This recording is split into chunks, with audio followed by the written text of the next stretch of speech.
fiesta de Pesaj tiene muchas interrogantes, tiene muchos detalles y es importante prepararnos a tiempo para esos detalles. Al mismo tiempo, voy a aprovechar la clase de hoy para intentar responder algunas preguntas que la gente se hace cada vez que llega a esta época. ¿Qué día fue que murió Yeshua? ¿Y qué día fue que resucitó Yeshua? Y también, ¿cómo explicamos que si el Cordero Pascual, la cena de Pesa, el Seder de Pesa, se tuvo la noche cuando él fue enterrado? ¿Cómo se explica que él comiera el Cordero Pascual un día antes?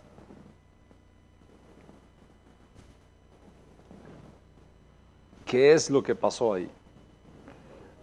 Estas cosas, con la ayuda del Eterno, la vamos a estar estudiando en la clase de hoy. ¿Okay?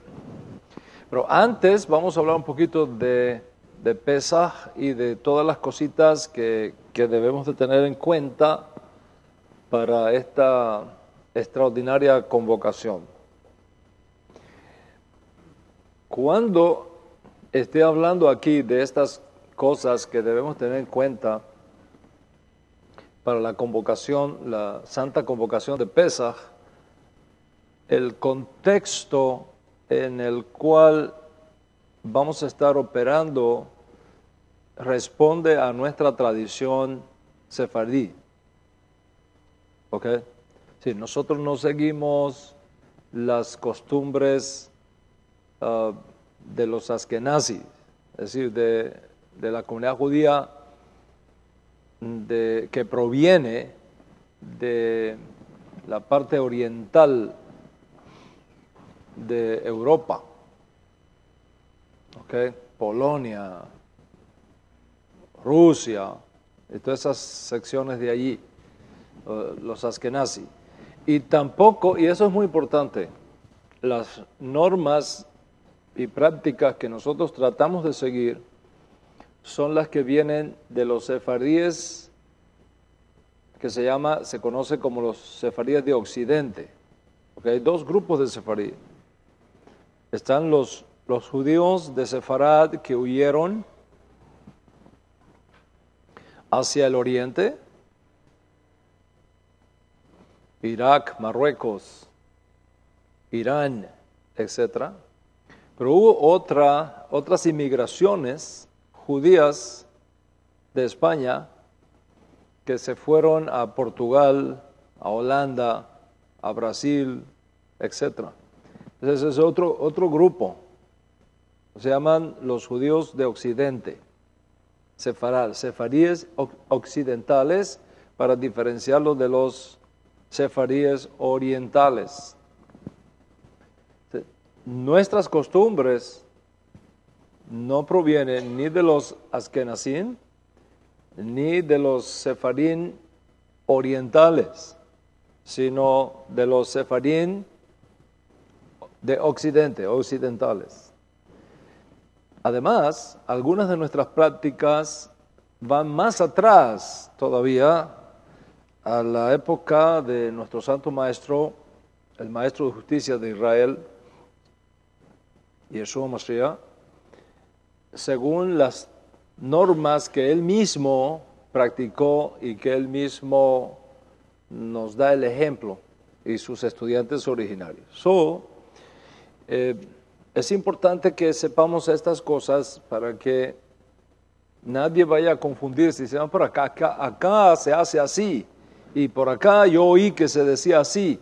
Es que existen diferentes protocolos, existen diferentes tendencias, diferentes ritos que explican el abanico de prácticas y costumbres de Minhagim que existen en nuestro pueblo. Entonces, esa es la primera cosa que tenemos que conocer. ¿Ok? Esa es la primera cosa que tenemos que conocer. Vamos a ver si la entendimos. ¿De cuántos grupos diferentes yo he hablado hasta aquí? 3. ¿Cuáles son? Askenazis, los askenazim, los sefaritas orientales y los sefaritas occidentales. ¿Y cuál es la norma que nosotros buscamos seguir? Las costumbres que seguimos. Muy bien. Entonces, es dentro de ese contexto que vamos a hablar esta noche de cómo tenemos que prepararnos para Pesaj. Y vamos a tratar de dar respuesta a 2 preguntas. ¿Cuáles son las 2 preguntas que vamos a tratar de responder? ¿Qué día murió realmente Yeshua? ¿Y qué día resucitó? Esa es una. ¿Y la segunda cuál es? La cena que Yeshua hizo aquella noche, ¿fue un seder de Pesaj o fue otra cosa? ¿Qué pasó ahí realmente? Eso lo vamos a ver, si ustedes me aguantan. ¿Ok? ¿Estamos listos entonces? Sí, tenemos bastante material que estudiar esta noche.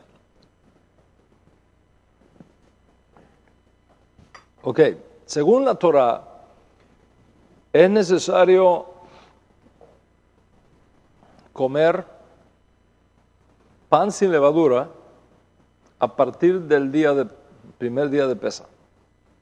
Entonces es muy importante que usted se prepare para tener pan sin levadura el primer día de Pesaj. ¿Vale? Eso es importantísimo. No podemos tener en nuestra casa nada leudado. Ya vamos a hablar un poquito de eso. ¿Ok? Si no comemos pan con levadura, sino matzah. Y cada familia tiene que hacer provisión para eso. Y habilitar su casa para hacer de esta fiesta toda una ocasión. ¿Ok? Ahora, la obligación, la práctica que nosotros seguimos es que la obligación de comer matzah es solamente el día de Pesaj. Los demás días son opcionales. En otras palabras, no podemos tener pan leudado durante los 7 días de pan sin levadura, pero no es una obligación comer pan sin levadura. Usted puede comerlo o no comerlo. Ahora, en Pesaj tienes que comerlo. ¿Me sigue? Eso es muy importante. Entonces, hay que poner encima de la mesa, de cada mesa donde esté un grupo para santificar Pesaj, una bandeja, una keara, donde tiene que haber una copa de vino que se va a llenar en 4 ocasiones diferentes para cada comensal, para cada persona que asista. Nadie puede asistir, y esta es la regla, nadie puede asistir a un seder de Pesaj, a una cena pascual, sin haberse anotado antes.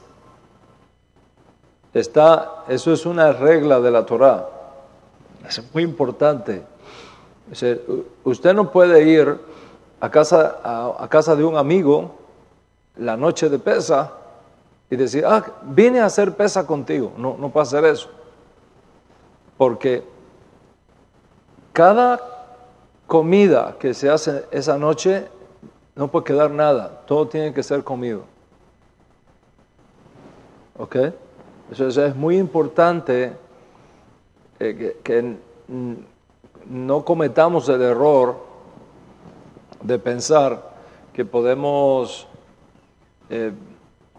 con esa familiaridad que nosotros tenemos a veces, de ir a casa de un amigo sin avisarle y decir, vine porque voy a hacer Pesaj contigo aquí esta noche. No puedes hacerlo.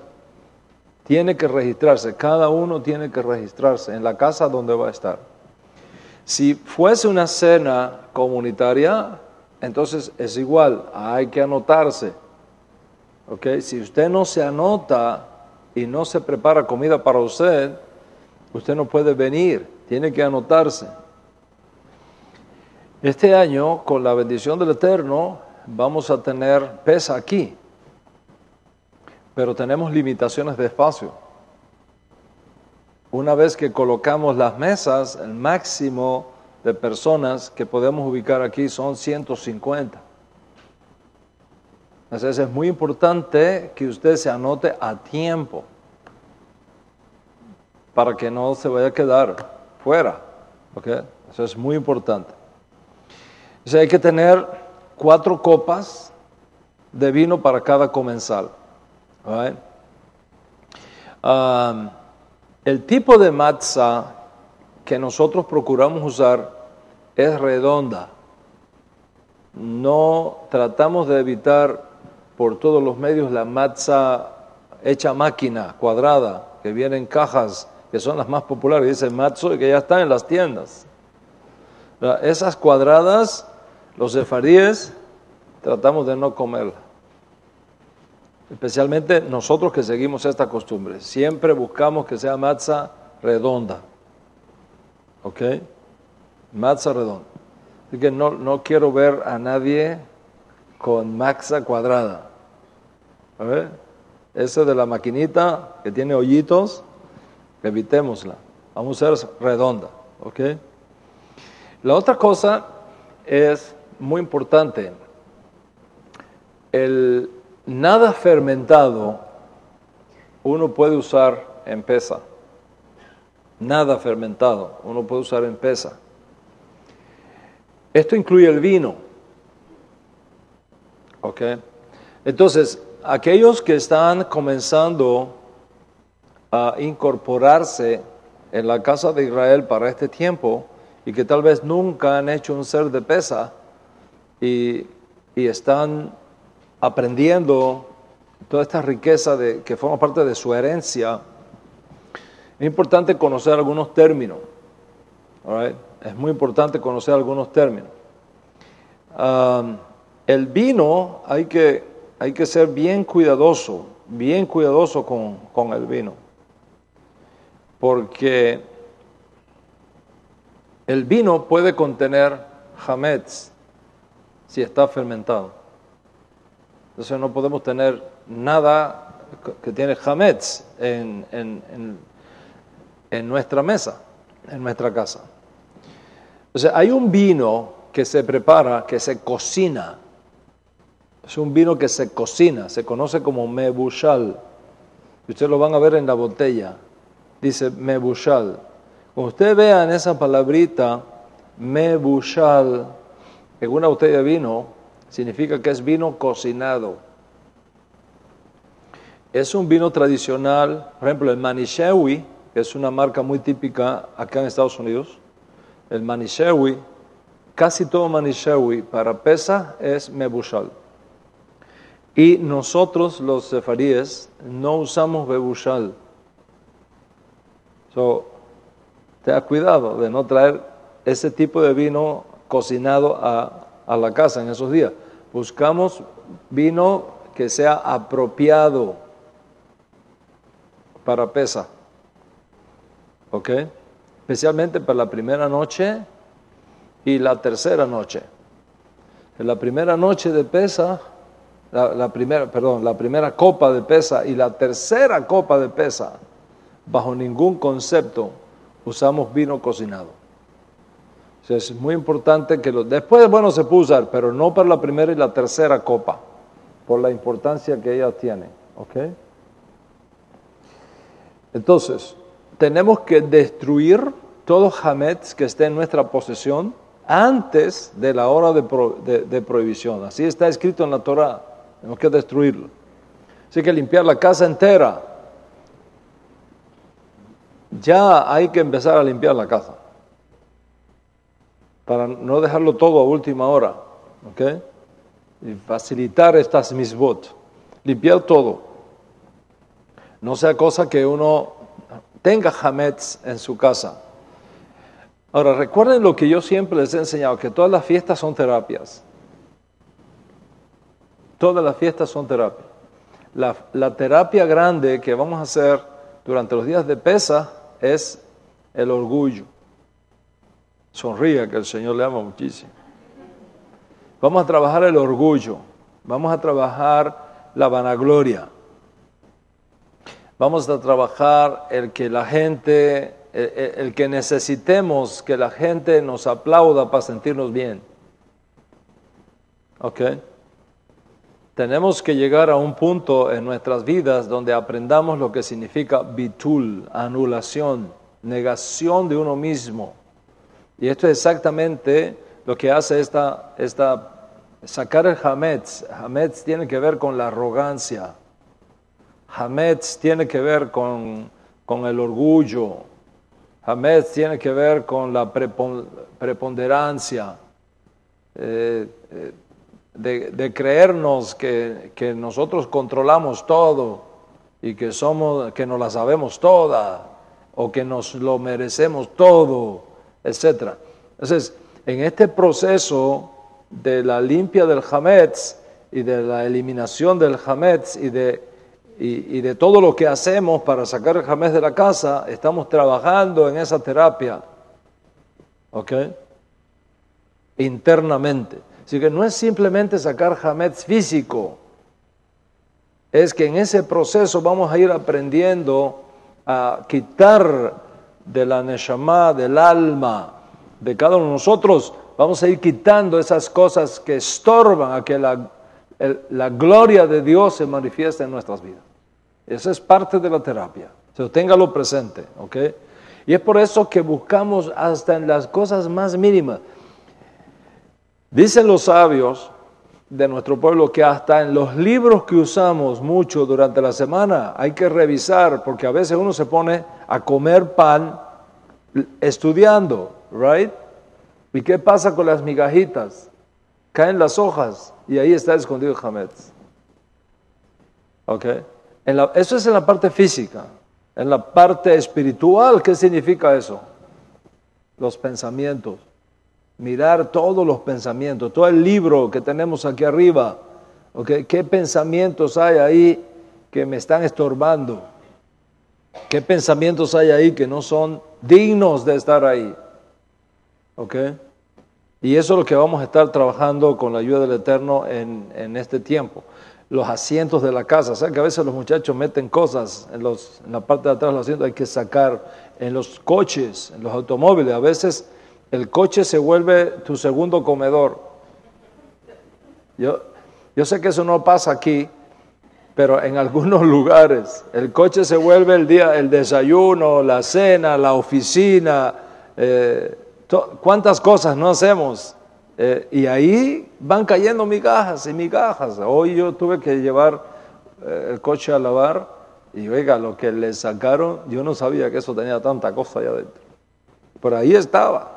Okay. Ya yo sé que para Pesaj hay que hacerle otra limpieza más, en tu oficina, todo lo que sea tu pertenencia. ¿Okay?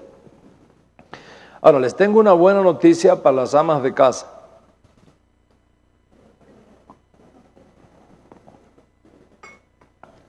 En Israel, miren esto, en Israel, usted va a Israel y en Pesaj es una semana, son 8 días de vacaciones. El gobierno cierra, todo cierra. Israel todo cierra. Durante Pesaj, la gente se va de vacaciones, son 8 días de vacaciones que tenemos en Israel. Y la gente se va de sus casas a los campos, a hacer camping, por ahí se van. A los hoteles, se van a los hoteles por esos 8 días. ¿Y por qué los que pueden hacerlo se van? Porque hay una regla que dice que si tú piensas viajar fuera de tu casa por más de 30 días, antes de Pesaj, no tienes que limpiar tu propiedad.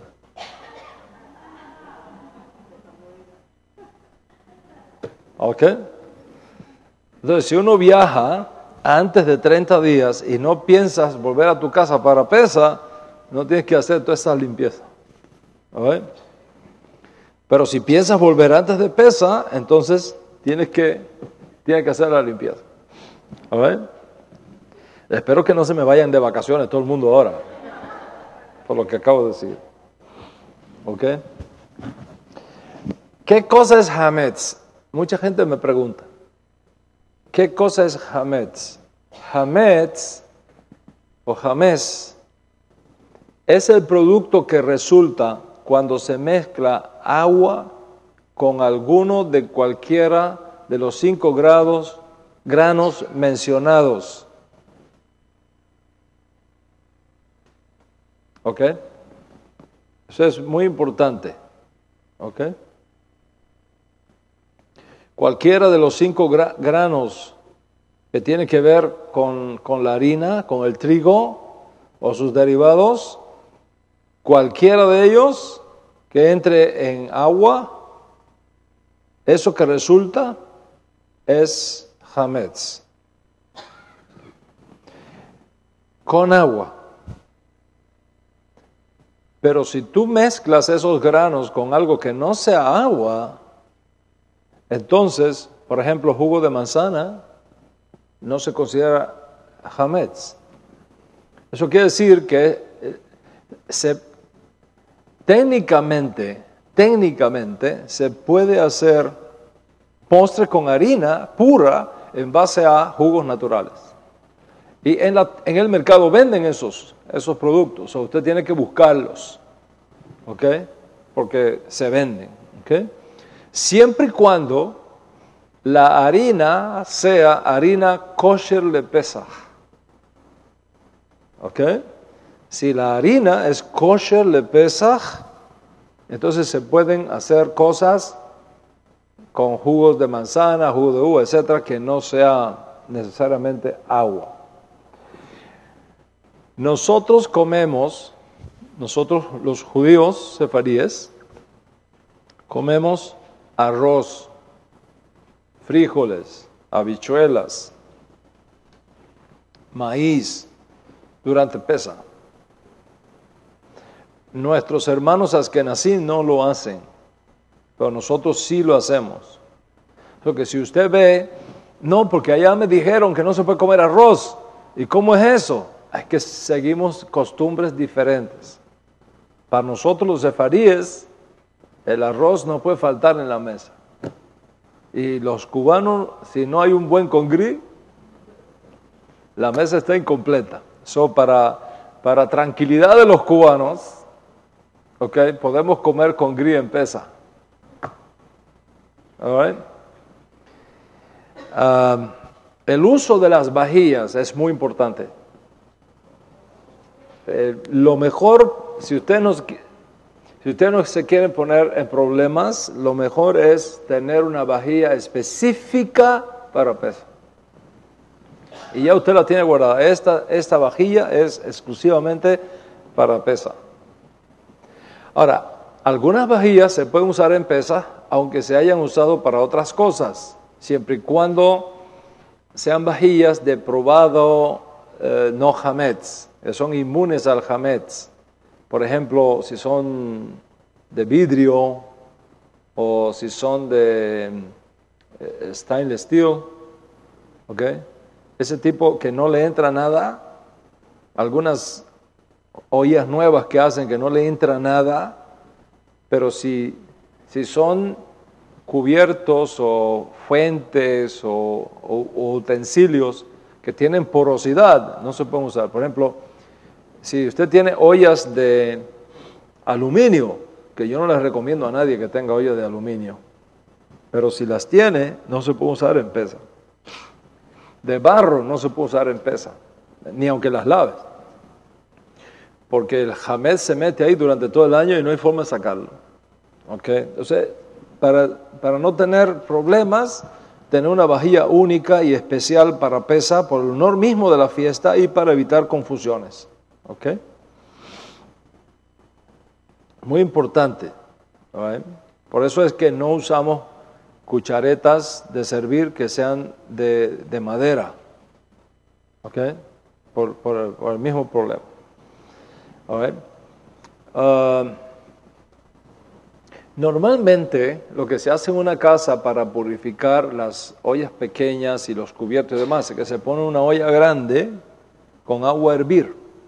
Entonces adentro se van poniendo todos esos utensilios, se deja hirviendo por cierto tiempo y ya se separa en un lugar, kosher le pesa. ¿Okay? Y eso es muy importante. ¿Okay?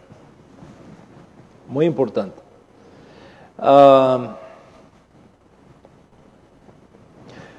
Para uno santificar esta fiesta, como cualquier otra fiesta de la Torah, hay 3 ingredientes éticos que uno debe tener. Número 1, tenemos que hacerlo con mucha alegría.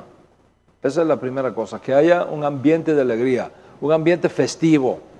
Eso es muy importante, ponerle esa fuerza del alma, esa alegría. Ser creativos. No adornar siempre de la misma manera, no hacer las cosas siempre el protocolo de la misma manera, sino que hoy voy a poner una flor, después hacer creativos en el proceso. Y tercero, conocer tanto como sea posible la festividad para disfrutarla al máximo. Entonces, tengan siempre presente esas 3 cosas. Primero, conocimiento lo más que podamos de la festividad. Segundo, hacerlo con creatividad. Y tercero, hacerlo con mucha alegría. ¿Cuáles son las 3 cosas? A ver, ¿qué hay que tener presente? ¿Cuáles son? ¿Cuáles? Creatividad, conocimiento y ¿qué más? Y alegría. ¿Ok? Alegría. ¿Ok?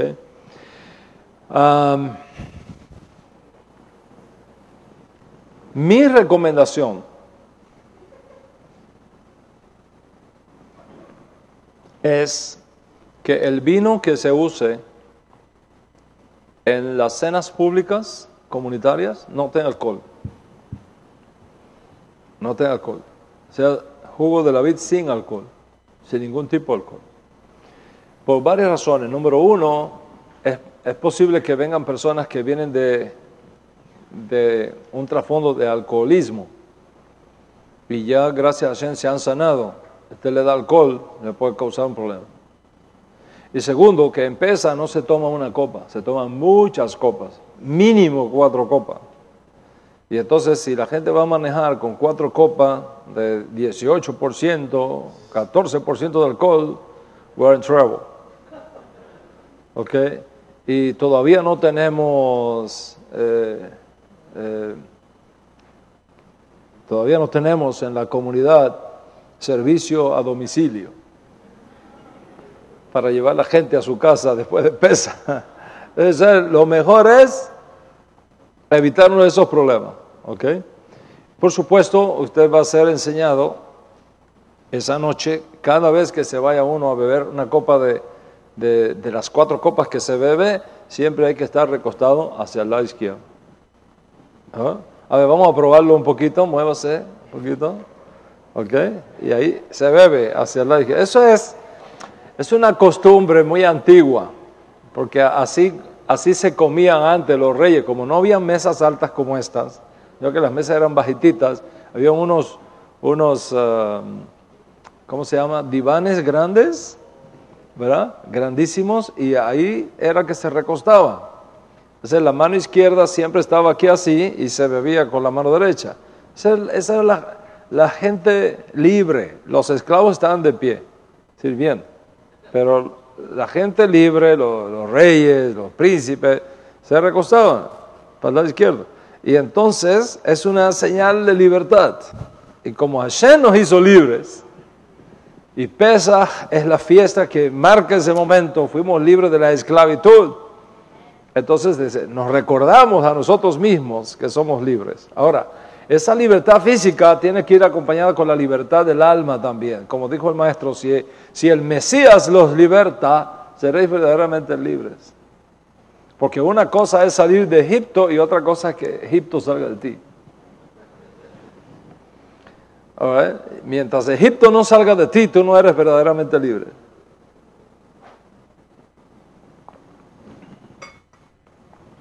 Esas son cositas que hay que tenerlas en cuenta. Right.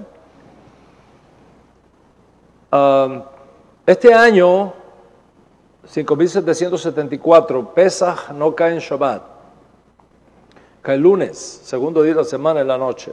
Pero hay años en que Pesaj cae en Shabbat, cae el viernes en la noche. Entonces, en esos años hay que hacer cambios en el vocabulario para santificar Shabbat también. Pero como no es el caso este año, no voy a estar enseñando nada de eso. Solamente sépanlo de por ahora, que no es lo mismo el kiddush que se hace cuando se cae en Shabbat al kiddush que se hace cuando es día de semana. ¿Okay? Es un poquito diferente para santificar también el Shabbat y no olvidarnos del Shabbat. ¿Okay? Nunca ponemos la bandeja, la que hará, con todas las cosas que contiene junto con los matzos. Siempre ponemos el matzo en una bandeja separada. Los 3 matzot los ponemos en una bandeja separada. Y la que hará en la otra, en otra bandeja separada. Eso es muy importante, no juntarlas. Es parte de nuestra costumbre. ¿Okay? Y es importante también que en la que hará, en la bandeja, nosotros los netzaritas no ponemos huevo. ¿Okay? En el seder tradicional va un huevito. ¿Okay? Baisa. Nosotros ponemos oretz, no baisa, oretz. ¿Okay? El beitzá, el huevito es hervido, es para recordar los sacrificios que se hacían en el templo, cuando el templo estaba en pie, etc. Pero ¿qué pasa? Que ese huevito, la gente lo confunde con el huevo de Easter, del huevo del conejo, que todo el mundo anda buscando huevo. Dice, yo no sé a quién se le ocurrió, dice un conejo con huevo. Huevo de conejo, eso no existe. No existe, pero mire cómo están las cosas. Entonces, para que nadie vaya a pensar que nosotros sacamos un huevo de conejo y lo estamos usando acá, usamos oretz, hervido, arroz hervido, para recordar ese evento. Arroz. ¿Ok? Ahora, hay que tener cuidado en la fiesta de Pesaj porque hay varios días festivos. ¿Ok? El primer día de Pesaj es festivo, el segundo día de Pesaj es Yom Tov, porque es un día de gran solemnidad, es como un Shabbat, solo que se puede cocinar. ¿Ok? De hecho, una vez que se concluye ese día, que es el primer día sin panes sin levadura, ese día se comienza a hacer la cuenta del Omer, right? Y después el último día de Pesaj. Entre el primer día, entre ese Yom Tov y el último día de Pesaj, que es Santa Convocación también, están lo que se conoce los Hol HaMoed, los días intermedios. ¿Okay? Y en esos días intermedios está permitido trabajar, aunque uno debe de tratar de hacerlo light, ¿okay? No envolverse mucho, pero está permitido trabajar en Hol Moed, está permitido viajar en Hol Moed, etc. All right? Sin embargo, uno debe de, por lo máximo que uno pueda, mantener todos los días en esta terapia de la que hemos estado hablando a un principio. All right?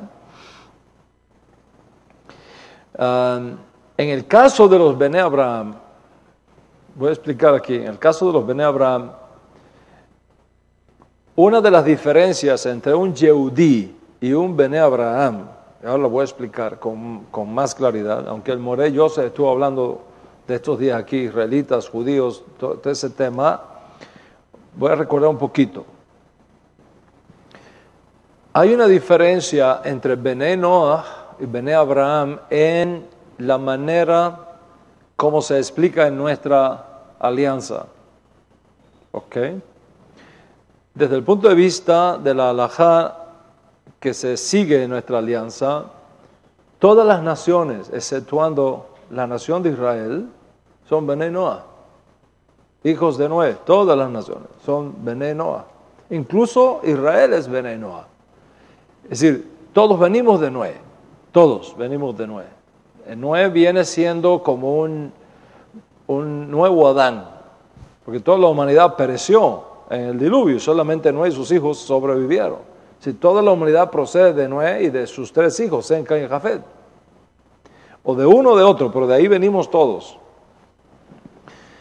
Cuando se establece la nación de Israel, entonces se hace una diferencia entre un pueblo que es separado para una misión específica y el resto de los pueblos de la tierra.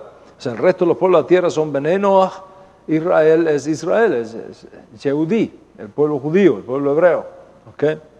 Entonces, todas las naciones de la tierra son Bené Noah, independiente o si guardan o no los 7 mandamientos universales que Dios estableció para los Bené Noah. 1000 años antes, y esto es muy importante conocerlo, 1000 años antes de Sinaí, Hashem estableció un pacto con todas las naciones de la tierra, se conoce como el pacto noágico, ¿ok? Y todas las naciones de la tierra tienen que guiarse por 7 grandes mandamientos. ¿Cuáles son esos 7 grandes mandamientos? No idolatría, no blasfemia, no asesinato, no robo, no inmoralidad sexual, no alimentos prohibidos, específicamente comer de un animal, la parte de un animal mientras el animal vive, y establecer cortes de justicia. ¿Ok? Esos son los 7 mandamientos. No idolatría, reconocimiento del Dios de Israel como el único Dios verdadero. Eso es número 1. No blasfemia, respeto por el honor de Dios. ¿Ok? No asesinato, respeto por la dignidad de la vida humana en cualquiera de sus momentos. ¿Ok? Ya sea fetal, ya sea infantil, juvenil, adulto o senil. ¿Okay? Respeto por la vida humana. ¿Okay? No robar, respeto por la propiedad privada. No inmoralidad sexual, la santidad de la familia. ¿Okay? No comer cosas prohibidas, el cuidado de la salud física. Y establecer corte de justicia, trabajar por la paz y la justicia social. Esos son los 7 mandamientos que Dios demanda de los Bené Noah. Cuando un Bené Noah se convierte, es decir, un no judío, se convierte al Dios de Israel y guarda estos mandamientos, se conoce como un justo de las naciones. Un justo o un temeroso de Dios. ¿Okay? Esa es la nomenclatura que se usa para... Usted puede ser un Bené Noah, pero no ser un temeroso de Dios. Pero si tú te conviertes al Dios de Israel y guardas los 7 mandamientos, tú eres un temeroso de Dios, pero eres un justo de las naciones. Aun cuando no se te considera parte de Israel, eres un justo de las naciones. Y se espera que un Bené Noah tenga su lugar también en el mundo por venir. Estando presente Mashiach, cuyos méritos redentores son tan extraordinarios, cuando un justo de las naciones, un temeroso de Dios, o un Bené Noah se convierte al Dios de Israel echando mano a los méritos de Mashiach, en ese proceso va mucho más allá de ser declarado un justo de las naciones. Rabino Shaul lo declara en nombre de Yeshua Mashiach, lo declara: si ustedes son de Mashiach, ciertamente el linaje de Abraham sois, y herederos según la promesa.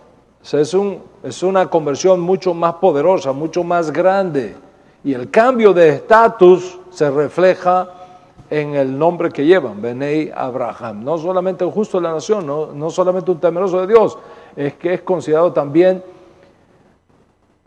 familia de Israel. ¿Ok? Ya no sois extranjeros ni advenedizos, sino conciudadanos de los santos y miembros de la familia de Dios. No es un extranjero, no es un ger, es Es mucho más. No ciertamente se hace judío. Eso es una decisión que cada cual tiene que hacerla después, si está en su corazón. Pero sí recibe ese estatus. Entonces, la gente me pregunta, ¿cómo se define la diferencia de funciones y de responsabilidades entre un Bnei Noach, Bnei Abraham y un Yehudí? La forma más fácil, para hacérselo bien fácil a todos, es esta. Los Bnei Abraham tienen responsabilidades, pero no obligaciones. ¿Ok? Los Bnei Abraham tienen responsabilidad, pero no tienen obligación. El Yehudí tiene obligación. Eso es muy importante. El Bnei Abraham tiene la responsabilidad de sacar Hametz, tiene la responsabilidad de comer Pesach, no tiene la obligación. El Yehudí tiene la obligación. ¿Ok? Eso es muy importante. ¿Con qué se puede comparar esto? Un niño y sus padres. ¿Verdad? Un niño y sus padres. Por ahí estaba Ruhama ahorita, que me enseñó ya que le faltan 2 dientecitos. Ya le vienen los dientes nuevos. Pregunta. ¿Ruhama tiene la obligación de estudiar en la escuela? ¿O la responsabilidad de estudiar en la escuela?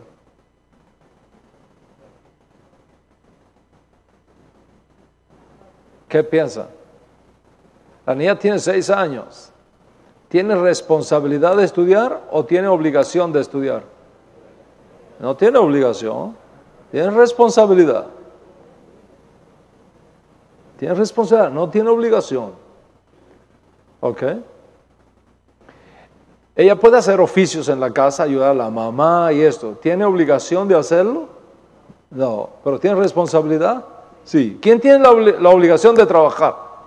¿Quién tiene la obligación de limpiar los platos? ¿Quién tiene la obligación? La madre tiene la obligación, el padre tiene la obligación. Pero el niño tiene responsabilidad, pero no obligación. Cuando él sea mayor de edad, tiene obligación. Entonces, Bnei Abraham tiene responsabilidad. Yehudí tiene obligación. ¿Ok? Esa diferencia nos ayuda muchísimo. ¿Ok?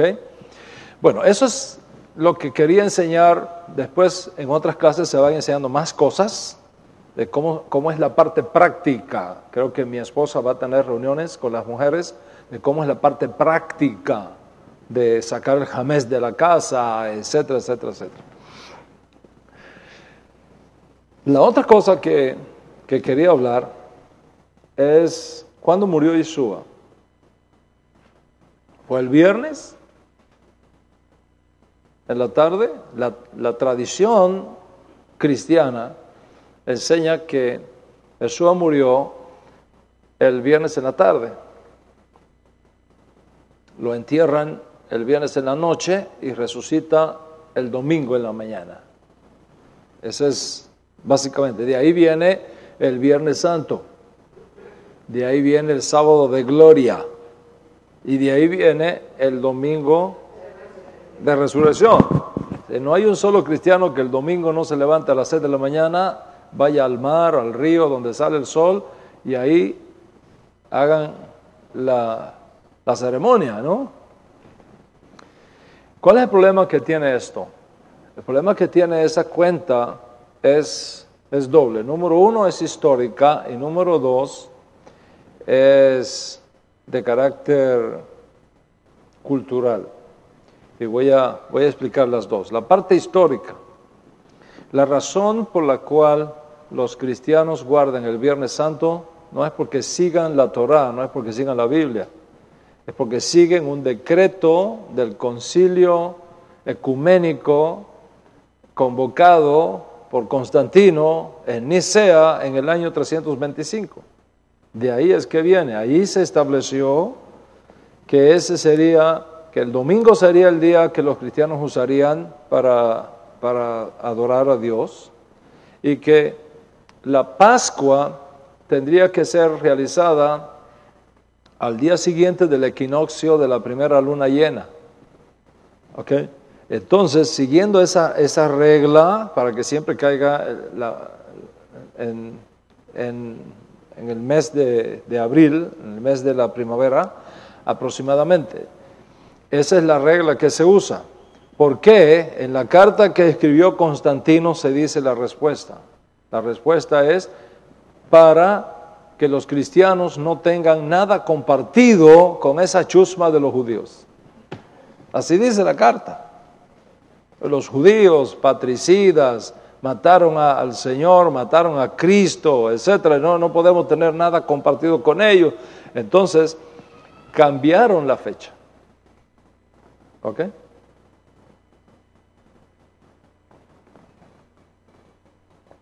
Cambiaron la fecha.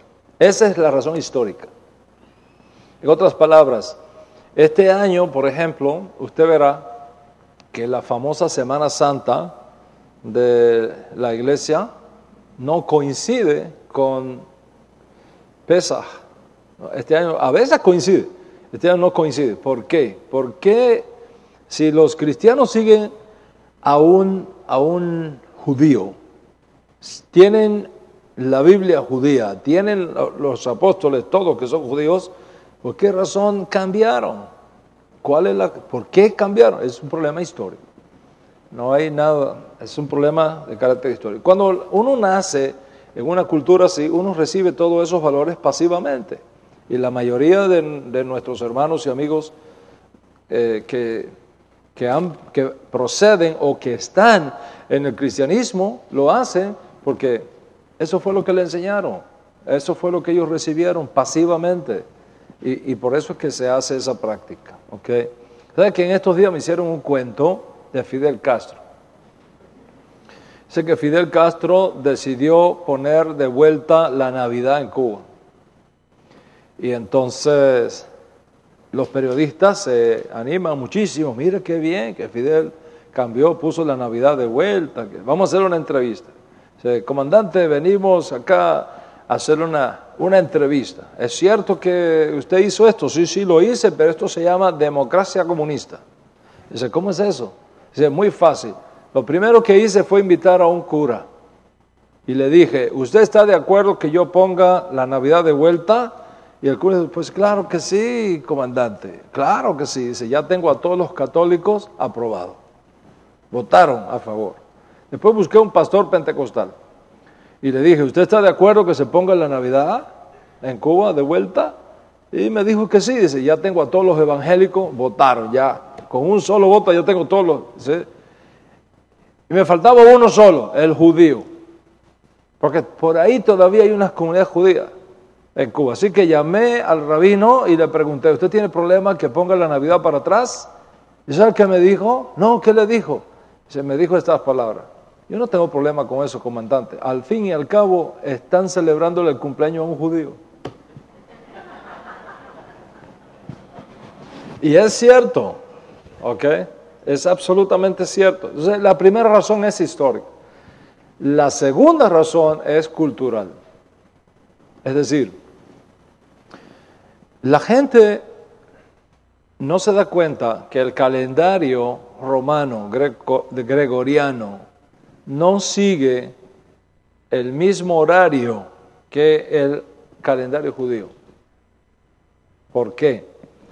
Porque el día comienza en el calendario gregoriano a las 12 de la noche y termina a las 12 de la noche, ¿cierto? ¿Ahora es PM o es AM?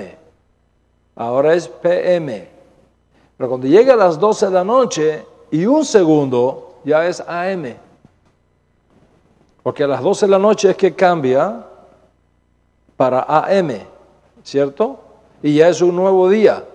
El día no comienza cuando sale el sol. El día comienza a las 12 de la noche en el calendario gregoriano. ¿Me siguen? Ok.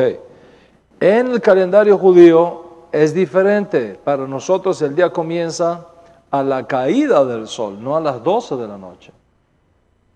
Cuando el sol cae, ya es un nuevo día para nosotros. El Shabbat, por lo tanto, corre desde la caída del sol del viernes hasta la caída del sol del sábado. Ese es el Shabbat. Ese es nuestro sábado. Ese es nuestro Shabbat. Cuando el sol cae el sábado, comienza para nosotros el primer día de la semana, llamado domingo en el calendario secular. Entonces, ¿cuándo comienza el domingo para el pueblo judío? El domingo comienza el sábado a la caída del sol. Pero el sábado a la caída del sol, mientras ya es primer día de la semana para el pueblo judío, todavía sigue siendo sábado para el pueblo no judío.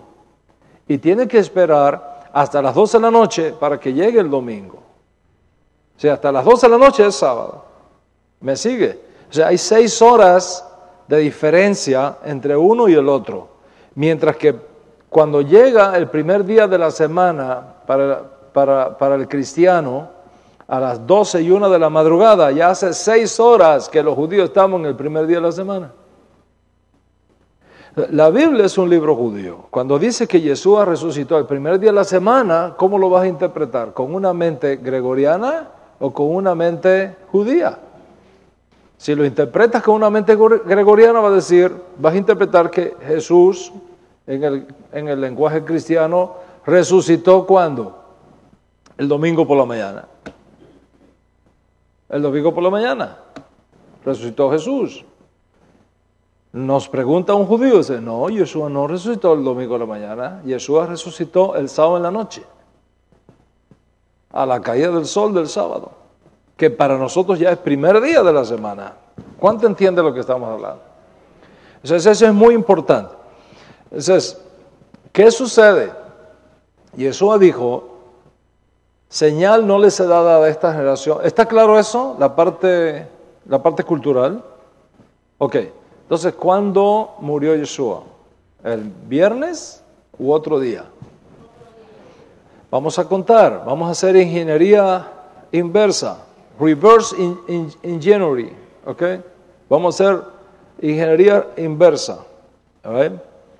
Si él dijo, el Hijo del Hombre tiene que estar 3 días y 3 noches en las entrañas de la tierra y resucitó el sábado a la caída del sol, vamos a echar para atrás. 3 noches y 3 días. Y ahí te da cuándo fue que murió. Es bien fácil, no es tan complicado. Saquemos la cuenta. Vamos a sacar la cuenta de 3 noches para atrás. Sábado no tuvo noche. Porque cuando cayó el sol, él resucitó. El sábado no se cuenta, no hay noche. Y son 3 noches. Entonces tiene que haber sido la noche antes del sábado, que es viernes.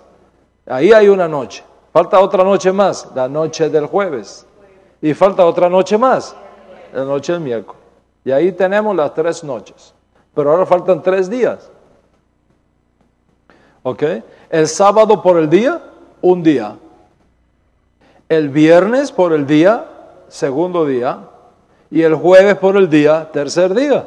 ¿Cuándo murió? El miércoles. El 4º día de la semana. ¿Ok? Yeshua muere el 4º día de la semana, lo entierran, está una noche del miércoles, 2 noches del jueves y la tercera noche del viernes. Y está el jueves por la mañana un día, el viernes por la mañana 2 días y el sábado 3 días. 3 días y 3 noches. A los 3 días y 3 noches, él resucita, que es primer día de la semana, todavía sábado en el calendario gregoriano. ¿Están conmigo hasta aquí? Ok, bueno, creo que eso está claro. La otra cosa que necesitamos clarificar en la clase hoy es la siguiente.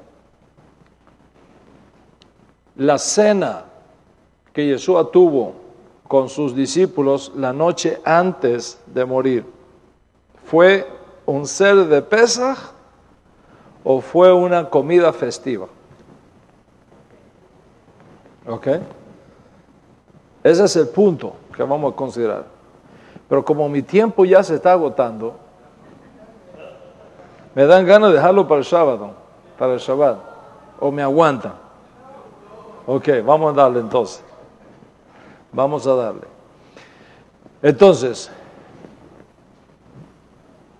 ¿qué es lo que pasó aquí realmente? ¿Y qué respuesta podemos dar? ¿Ok? Voy a repetir el issue. ¿Ok? Si el pueblo de Israel comió el cordero pascual el día del juicio de Yeshua, ¿ok? El día del juicio de Yeshua, ¿cómo explicamos que Yeshua comiera el cordero pascual un día antes? ¿Cuántos ven el punto? ¿A ver?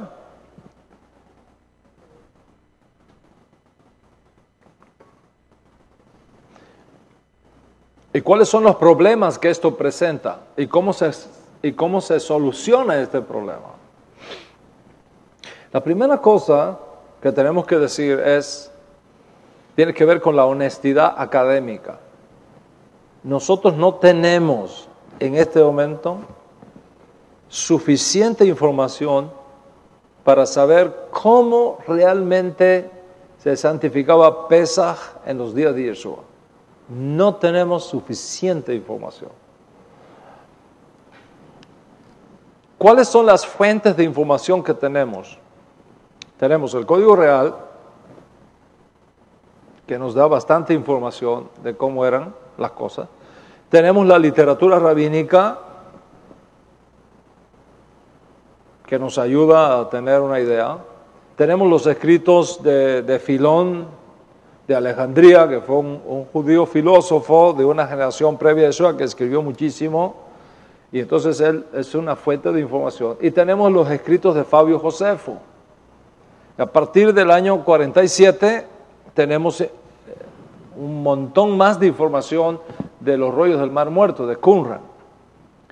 Pero cuando juntamos toda esa información, ya sea del Código Real, como la literatura rabínica, como los escritos de Fabio Josefo, como los escritos de Filón, como los documentos de Qumran y los rollos del Mar Muerto, no hay suficiente información en esas fuentes para saber con lujo de detalle cómo era que se santificaba Pesaj en los días de Yeshua. Okay. No podemos saber cómo nuestro pueblo judío celebraba Pesaj en el tiempo de Yeshua. Entonces estamos esperando que la arqueología venga en nuestro auxilio para que podamos tener plena conciencia de cómo eran las cosas en los días de Yeshua. La otra cosa que uno tiene que ser honesto académicamente, no solamente reconocer que eso es un problema, porque nos separan 2000 años de aquellos eventos, sino que lo que nosotros tenemos hoy, el Seder de Pesaj, la Agadá de Pesaj, que nosotros tenemos hoy, con todas sus oraciones, bendiciones, liturgias, cantos, himnos, definitivamente no era lo que había en los días de Yeshua. Eso es un proceso que ha venido enriqueciéndose con los años y la mayoría de las cosas vienen de la Edad Media para acá. Algunas cosas son de la época del primer templo y del segundo templo. Nosotros sabemos algunas cosas básicas. ¿Cuáles son las cosas que sabemos y cuáles son las cosas que no sabemos? Las cosas que sabemos son las siguientes. Número 1, que de acuerdo a la Torá, 4 días antes de Pesaj había que separar el cordero. Eso lo sabemos, pues está escrito en la Torá. ¿Qué más sabemos? Que el día 14 de Aviv, entre las 2 tardes, había que sacrificar el cordero pascual. Y que no podía freírse, tenía que ser rostizado, tenía que ser asado completamente. Que tenía que comerse acompañado de hierbas amargas y pan sin levadura. Eso lo sabemos. el rabí Gamaliel, Hillel, padre o abuelo de Gamaliel, estableció el famoso sándwich, que dice lo siguiente: si usted empieza, no importa la edad que usted siga, si usted no come hierbas amargas y matzah, usted no ha hecho pesa. Esas cosas las sabemos, son básicas, son fundamentales. Sabemos también que se usaban 4 copas de vino en los días de Yeshua. El orden específico y el nombre que tenían, bueno, ahí hay algunas dudas, pero sabemos que se usaban esas cosas, las sabemos. ¿Cuáles son las cosas que no sabemos? El orden específico en que lo hacían. Esas cosas no las sabemos. Ahora, cuando llegamos al tema del Seder que tuvo Yeshua, la noche en que fue entregado, dice Rav Shaul, yo recibí lo que también les he enseñado, que la noche que él fue entregado, Yeshua tomó pan, tomó vino, todas esas cosas las sabemos. La pregunta es, ¿eso fue un Seder de Pesaj? ¿O eso fue una seudá festiva? Que son 2 cosas diferentes. ¿Por qué? Por lo siguiente. Los rabinos tenían la costumbre de terminar ciertas clases que daban a sus discípulos para el tiempo de Pesaj, y el día antes de Pesaj, que normalmente es un día de ayuno para los primogénitos, es un día de ayuno para los primogénitos, reemplazaban el ayuno del primogénito con la conclusión de una de estas clases que cerraba un ciclo de estudio, y entonces celebraban el hecho de haber concluido con una seudá festiva. Y en esa seudá festiva, como ya estaba Pesaj por delante, al otro día era Pesaj, y aunque halágicamente se puede comer leudado, ya normalmente ya no comían leudado. Entonces es posible, la pregunta ¿es posible que lo que nosotros tenemos aquí es eso en el caso de Yeshua? ¿O fue un Seder de Pesaj que él santificó el día antes de ser entregado? Los problemas que esto presenta, ¿cuáles son? Número 1, si todo Israel está santificando Pesaj esa noche, la noche que él muere, está santificando Pesaj, y Yeshua adelantó el Seder de Pesaj un día antes, estaría rompiendo la ley. Estaría haciendo algo contrario a la ley. Por otro lado, si la última cena de Yeshua fue un Seder en la primera noche de Pesaj, entonces los problemas se aumentan, porque significaría que el juicio y la crucifixión de Yeshua tuvieron lugar durante esa semana, que normalmente es una semana de vacaciones, tanto en aquella época como en esta época. Entonces, no se ve elegante ejecutar un juicio donde la pena máxima está en juego en medio de una celebración de este tipo. De hecho, en el Código Real nosotros tenemos ese dato, porque dice, no hagamos esto durante la fiesta. No hagamos esto durante la fiesta. Entonces, ¿cómo es el tiempo? ¿Qué pasó realmente aquí? ¿Right? Repito, si Yeshua santificó Pesaj un día antes, eso habría sido visto como una ruptura de la ley de Pesaj. Y eso le hubiera causado serios problemas en sus reclamos mesiánicos. ¿Cuántos están conmigo hasta aquí? ¿Vemos el problema que hay aquí? All right. Vamos a ver cómo se soluciona esto. Vamos a ir a las fuentes que tenemos. Yohanan capítulo 13, verso 1. Yohanan capítulo 13, verso 1, en el Código Real. ¿Ok? Yohanan capítulo 13, verso 1. Vamos a ver qué dice aquí. Dice lo siguiente. Antes de la fiesta de Pesaj, ¿dónde nos ubica? Antes de la fiesta de Pesaj, right? Antes de la fiesta de Pesaj. Sabiendo Yeshua que sus minutos estaban llegando para que pasara de este mundo al Padre, habiendo amado a los suyos que estaban en el mundo, estuvo cuidando de ellos hasta el momento final. Y durante el Seder de la Seudat Pesaj, fíjense que dice aquí, antes de la fiesta de Pesaj. ¿Ve? Antes de la fiesta de Pesaj. Y después dice, durante el Seder de Seudat Pesaj. ¿Cómo es eso? ¿Cómo puede haber un Seder de Pesaj antes de la fiesta de Pesaj? Esa es la información que tenemos aquí.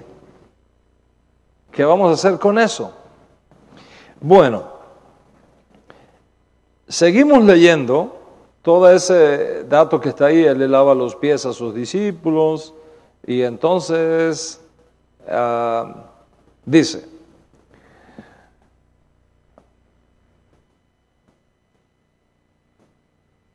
el que come de mi pan levantó contra mí su calcañar. O sea, había pan ahí. ¿Ok? De cierto os digo, el que recibe al que yo envío, a mí me recibe, el que me recibe a mí, recibe al que me envió. Y habiendo dicho eso, Yeshua se conmovió profundamente en su neshama e hizo una solemne declaración. Uno de ustedes me va a entregar. Los talmidín se miraban unos a otros bien confundidos acerca de quién de ellos lo dice. Y uno de sus talmidín, el más querido de Yeshua, estaba reclinado junto a su hombro. Reclinado junto a su hombro, una costumbre antigua. Hoy día eso no se usa mucho, pero en aquella época era así. Y a este hizo señas Shimón para que le preguntase de quién dijo eso. Entonces él, aprovechando que estaba junto al oído de Yeshua, le preguntó como en secreto, Señor, ¿quién es? Entonces él, aprovechando que estaba junto al oído de Yeshua, le preguntó como en secreto, ¿a quién es? Yeshua respondió en privado, es aquel a quien yo preparé el bocado y diere el maror sumergido en jarosel. O sea, ¿es un ceder o no es un ceder? Ok. Entonces, mojando el maror, lo da Yehuda ben Simón de Keriot. Y tras el bocado, Hasatán entró en él, por lo que Yeshua le dijo, lo que haces, hazlo ya. Lo que haces, hazlo ya. Ninguno de los que estaban reclinados a la mesa entendió por qué se lo dijo. Ahora viene esta información. Preste mucha atención. ¿Ok? Dice, algunos pensaban, puesto que Yehuda tenía la bolsa de tesorería, que Yeshua le decía, compra las cosas que son requeridas para la fiesta. Espera. ¿Compra las cosas que son requeridas para la fiesta? Pues sí, ya estás haciéndola. Ya estás en medio del Seder de Pesaj. ¿Cómo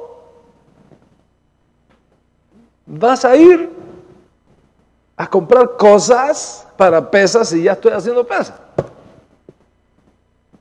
¿Cuánto entienden lo que está pasando aquí? Ok. Entonces, claramente se trata, por un lado, antes de la fiesta de Pesaj. ¿Ok? Y sin embargo, después es que tiene lugar Pesaj. Incluso los discípulos pensaban que iba a comprar algo para la fiesta. Entonces, ¿para qué fiesta? La fiesta de Pesaj. O para darse daca a los pobres que pudieran tener sus cosas para Pesaj. ¿Ok?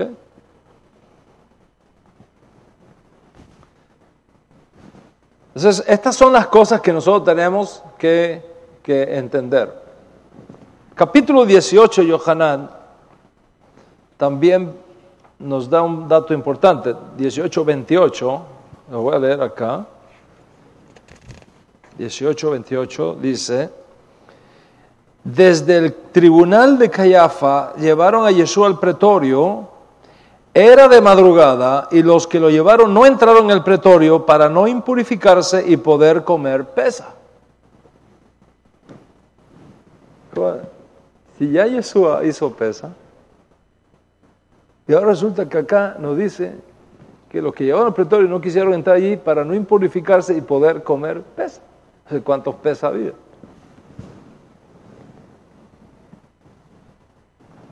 ¿Ok?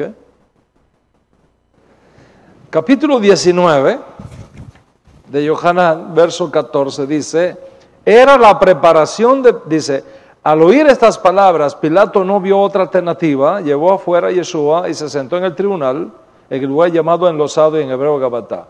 Era la preparación de Pesaj, como la hora sexta, la preparación de Pesaj. Es decir, no había llegado Pesaj. Era el día antes de Pesaj, cuando Jesús está teniendo su juicio. Y resulta que ya él había hecho Pesaj con sus discípulos. Entonces, ¿fue realmente una cena de Pesaj que él tuvo o fue una seudá festiva donde se usaban las cosas de Pesaj? ¿Qué es lo que tenemos aquí?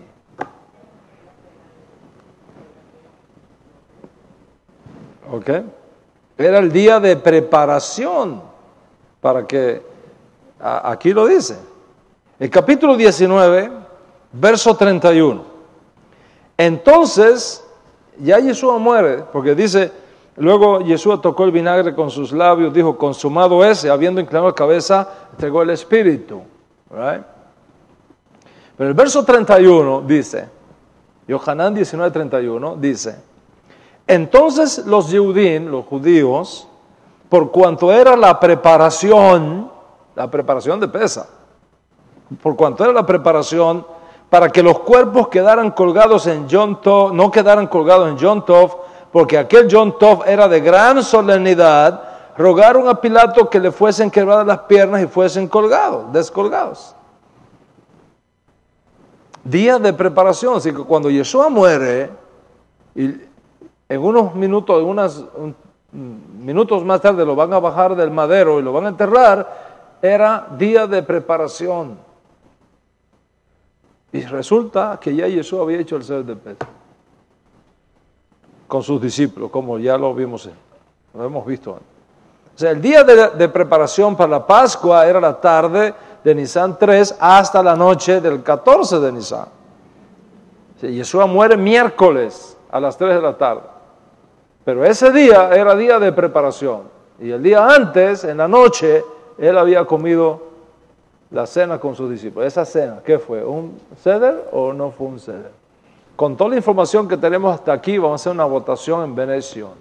¿Cuántos están de acuerdo que Yeshua, la noche que tuvo con sus discípulos antes de ser entregado, fue un seder de Pesaj? Nadie se atreve ahora, ¿eh? Ok.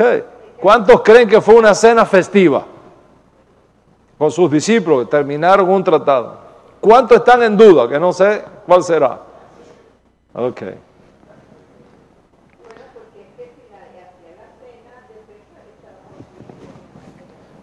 Ese es el punto, ¿ves? Estaba, ¿cómo lo explicamos? Ok. Éxodo 12:16. Vamos a ir allá. Éxodo 12:16. Dice, en el primer día tendréis santa convocación. Hablando de Pesaj. En el primer día tendréis santa convocación y en el séptimo día habrá santa convocación para ustedes. Ninguna obra se hará en ellos. Pero lo que tiende a comer, solamente puede prepararse por ti. Guardaréis la fiesta de los panes sin levadura, porque en este día habré traído vuestro ejército a la tierra de Egipto, por tanto guardaréis este mandamiento en vuestras generaciones por costumbre perpetua. Es el día 14. Ese es el día 14 de Aviv. Ahora, Levítico 23:6 dice, el día 15 de Aviv, el día 15, el 14 es Pesaj, ¿ok? Dice, el día 15, al día siguiente de Pesaj, es la fiesta de los panes sin levadura a Hashem. 7 días comeréis panes sin levadura. El primer día tendréis santa convocación, no harán ningún trabajo serio en él. ¿Ok? Así que el día 14 es Pesaj, el día 15 es panes sin levadura. Ahora, dice Yeshua, en Matillahu lo dice, en Gilel lo dice, en Meir lo dice, ustedes lo pueden buscar ahí en Gilel capítulo 22, en Meir 14, dice, con ansia, a ver si aquí rapidito.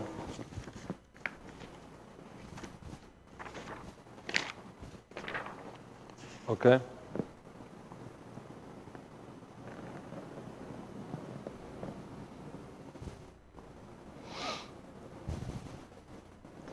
Ustedes lo pueden mirar. Dice, faltaban 2 días para que comenzara la fiesta de Pesaj y de Matzot. Y los principales de los Kohanim y los Soferim procuraban encontrar la manera de prender el engaño. Fíjate, todo eso está detrás de Pesaj. ¿Ok? Verso 12. Al día siguiente sería el primer día de Matzah. Al día siguiente sería el primer día de Matzah. ¿Qué es lo que habla Levítico? ¿Ok? Sería el primer día de Matzah, cuando los Kohanim habían establecido hacer el sacrificio de Pesaj. El primer día de Matzah, los Kohanim habían establecido hacer el sacrificio de Pesaj. Eso es una información importante que tenemos ahí. ¿Ok? Le dicen sus discípulos, ¿dónde quieres que vayamos a preparar la cena para que conduzcas el ceder de Pesaj? Entonces, ¿fue un ceder de Pesaj o no fue un ceder de Pesaj?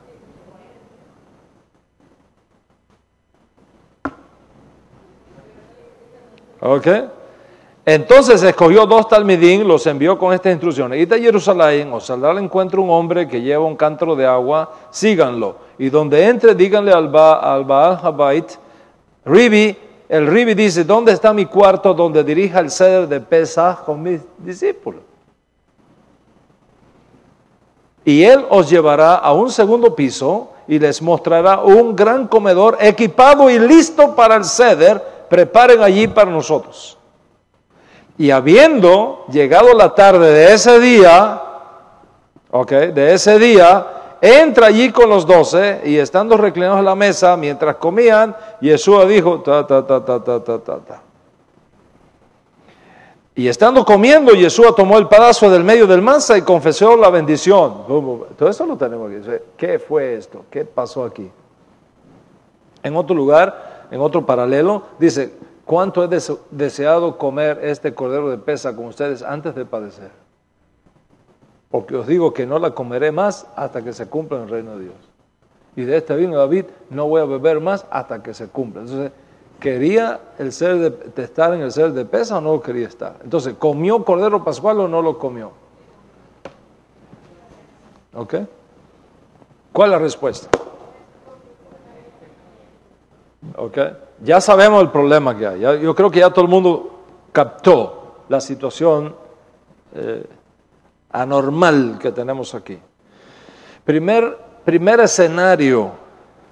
Recuerden lo que dije al principio, que no tenemos todas las fuentes de información. ¿Ok? Y no podemos juzgar lo normativo de hoy día con lo que todavía no era normativo en los días de Yeshua. ¿Ok? Pero salvando esa situación, ¿cuál es el primer escenario que tenemos que colocar en la mesa para dar respuesta a esta pregunta? El primer escenario es el siguiente: la situación de disputa que había en los días de Yeshua entre los saduceos y los fariseos sobre qué día había que comerse el cordero pascual. Había una discusión. Los saduceos interpretaban de una manera y los fariseos interpretaban de otra manera. Eso es muy importante, ¿ok? muy, muy importante, porque dice aquí, como el día siguiente sería el primer día de Matzah, cuando los Kohanim habían establecido hacer el sacrificio de Pesaj. Así que habían dos escuelas de pensamiento que se disputaban muchas cosas. En este caso, entre los Perushim y los Saduquín, entre los saduceos y los fariseos, había disputa. ¿Cuál era la disputa? ¿Qué significa entre las dos tardes? Esa es la disputa que había. Ok, el Cordero Pascual es el día 14, dice, se sacrificará entre las dos tardes. Así dice Shemot. La pregunta es, y la pregunta que se hacía era, ¿qué significa entre las dos tardes? Los saduceos decían, hay que sacrificar el cordero, sacrificar, no comerlo. Una cosa es sacrificar y otra cosa es comerlo. Hay que sacrificar el cordero pascual, el Korban Pesaj, hay que sacrificarlo el día 13 de Aviv a las 3 de la tarde. ¿Ok? A las 3 de la tarde se sacrifica. Se prepara y se empieza a rostizar para que cuando llegue el 14 de Aviv, que es lo que dice la Torá, entonces podamos comerlo. Nosotros no podemos comer el Cordero Pascual el día 14 de Aviv. Esa es la posición de los saduquín, de los saduceos. Nosotros no podemos comer el Cordero Pascual el día 14 si no lo sacrificamos el día 13 por obligación. Entonces tenemos que sacrificarlo el día 13 a las 3 de la tarde. Está 3 horas, 4 horas rostizándose, y ya cuando llega la noche, que es 14, porque el día comienza a la caída del sol, ahí ya comemos el cordero el día 14, como manda la Torá. Los fariseos decían, ustedes están equivocados, porque la Torá dice que hay que sacrificarlo el día 14, y ustedes lo están sacrificando el día 13. Hay que sacrificarlo el día 14, como dice la Torá. Sí, pero si se sacrifica el día 14 y después está 3 horas más rostizándolo, te lo vas a comer el 15. Dice, no importa que te lo comas el 15 si lo iniciaste el 14. De ahí estaban las dos escuelas. Resultado que en los días de Yeshua había gente que guardaba Pesaj según la cuenta de los saduceos, y había gente que hacía Pesaj según la cuenta de los perushim. Había gente que hacía un seder el día 14 a la caída del sol, y había la mayoría que hacía un seder el día 15 a la caída del sol. Había dos seder. Ese es un escenario. ¿Ok? Segundo escenario. Había una tradición que afirmaba que cuando uno se viera en la necesidad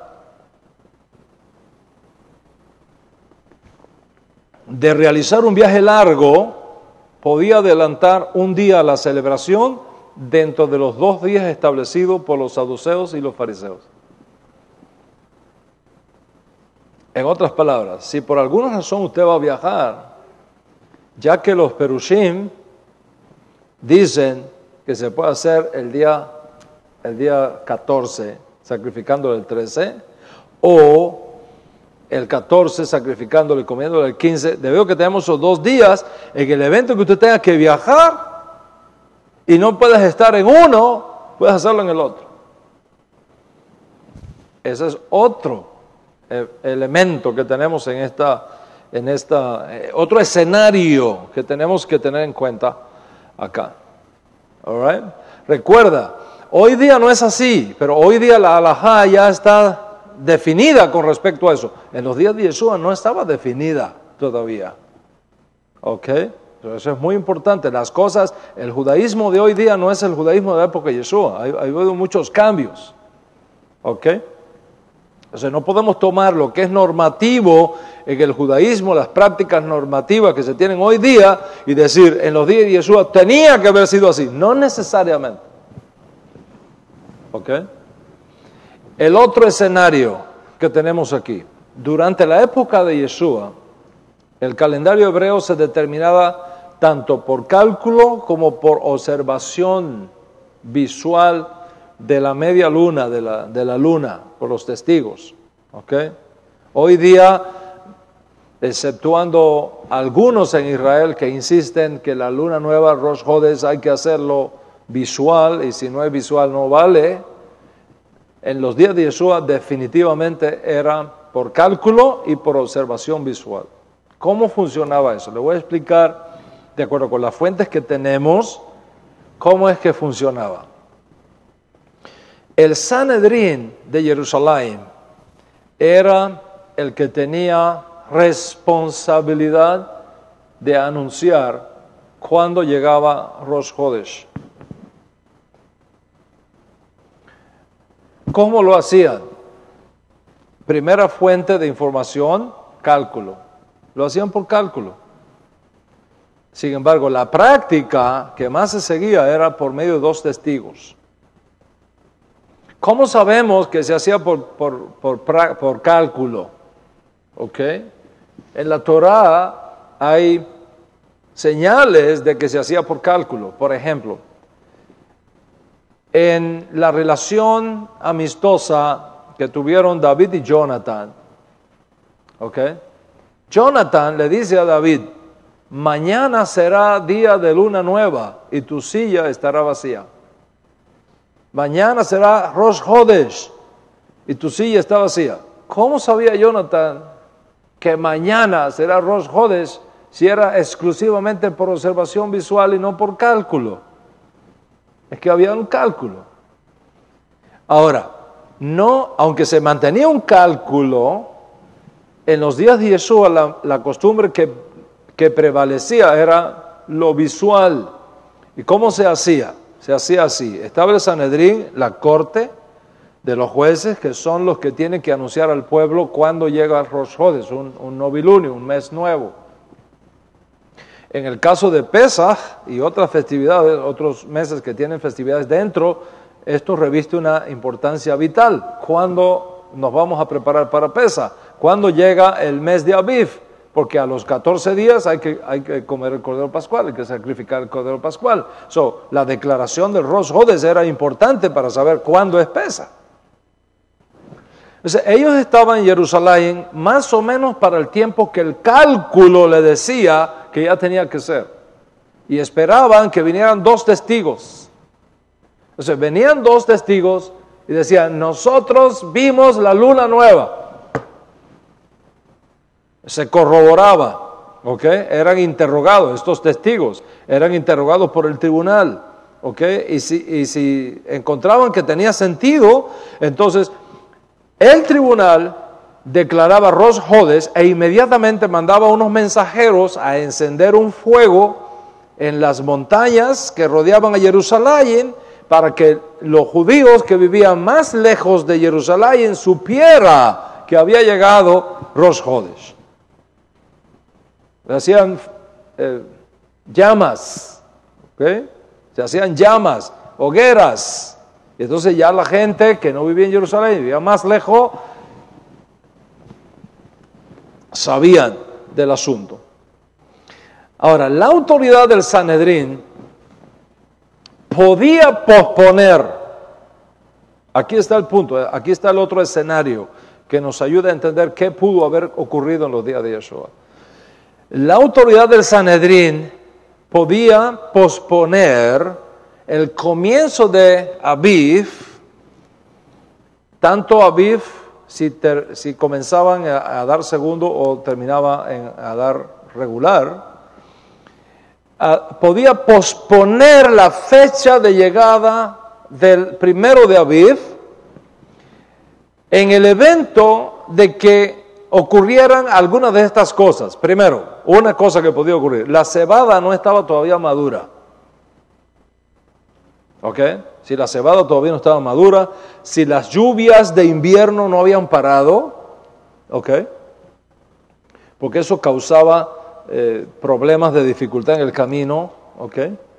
La gente tenía que venir Recuerde que la gente tenía que venir a Jerusalén a santificar Pesaj, ¿ok?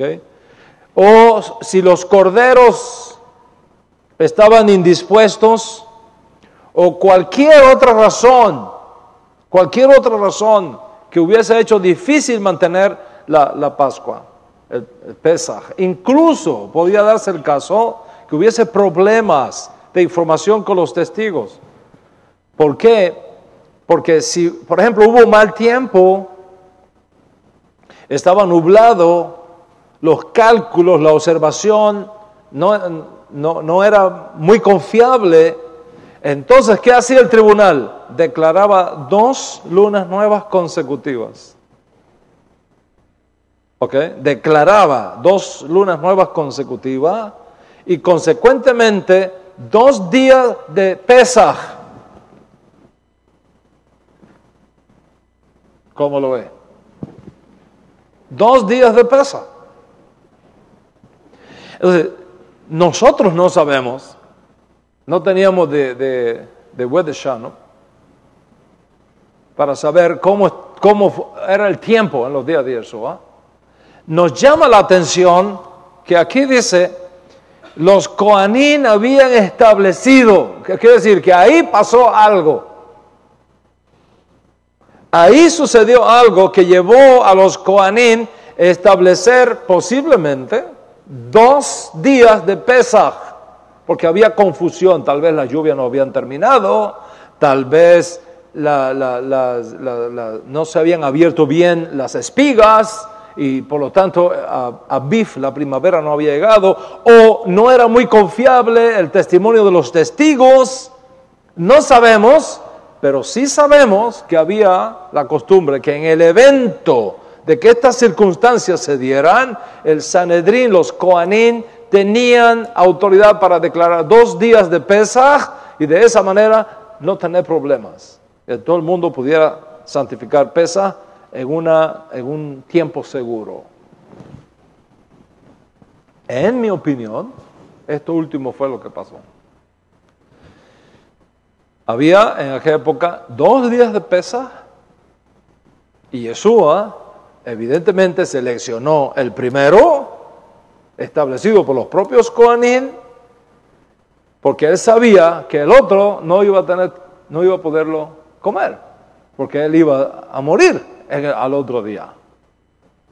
Cuando colocamos todo esto junto, llegamos a una conclusión. ¿Cuál es la conclusión?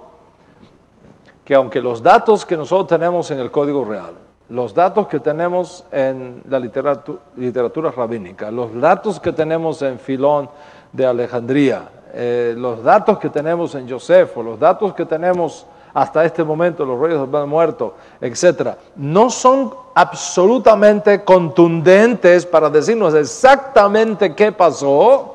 De una cosa sí podemos estar seguros: Yeshua jamás habría violado la ley de Moisés en algo tan sagrado como fue Pesaj. ¿Están conmigo hasta aquí? All right. Es posible también que esa cena de esa noche, en el evento de que ninguno de estos escenarios estuviera presente, es posible que hubiera sido una seudá festiva. Algunos maestros de Israel creen que fue una seudá festiva y se usaban muchos de los elementos de Pesaj, pero que no fue realmente un seder de Pesaj. Cuando nosotros confrontamos eso con la información gramatical nivel Pashat que tenemos en el Código Real, definitivamente Yeshua hizo Pesaj con sus discípulos. Y al hacerlo no rompió en ningún momento la ley de Moisés.